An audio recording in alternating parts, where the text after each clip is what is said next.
सुनेत्रा पवारांच्या विनंतीला मान देत बारामती पोटनिवडणुकीतून अखेर काँग्रेसची माघार। तरीही निवडणूक बिनविरोध नाहीच। 23 उमेदवार रिंगणात, 30 जणांकडून उमेदवारी अर्ज मागे। बारामती पोटनिवडणुकीसाठी भाजपाकडून स्टार प्रचारकांची यादी जाहीर। एकेकाळी अजित पवारांविरोधात निवडणूक लढलेले पडळकर आता सुनेत्रा पवारांचा प्रचार करणार। राष्ट्रवादी शरद पवार पक्ष राहुरी पोटनिवडणूक लढण्यावर ठाम। भाजपच्या अक्षय कर्डिले विरोधात पवारांचे उमेदवार गोविंद मुकाटे, वंचितकडून संतोष सोळके तर 4 अपक्ष उमेदवार रिंगणात। रुपाली चाकणकरांची बहीण प्रतिभा चाकणकरांना शिर्डी पोलीस नोटीस बजावणार। समता पतसंस्थेतील कायद्यासंदर्भात चौकशी होणार।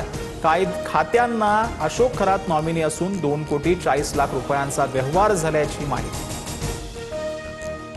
मुंदू अशोक खरातला 5 दिवसांची पोलीस कोठडी। गर्भवती महिलेवर अत्याचार केल्याप्रकरणी तपास करणार असल्याचा पोलिसांचा युक्तिवाद।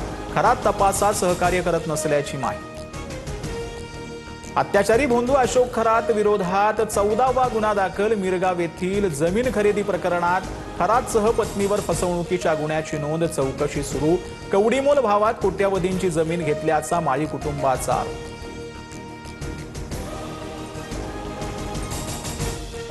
नाशिकमधील नामांकित आयटी कंपनीत महिलांवर लैंगिक शोषण आणि धर्मांतराच्या प्रकरणाची एसआयटी चौकशी होणार। आतापर्यंत 7 आरोपींना अटक। प्रकरण अतिशय गंभीर, सखोल तपास होणार। मुख्यमंत्री फडणवीसांचं आश्वासन।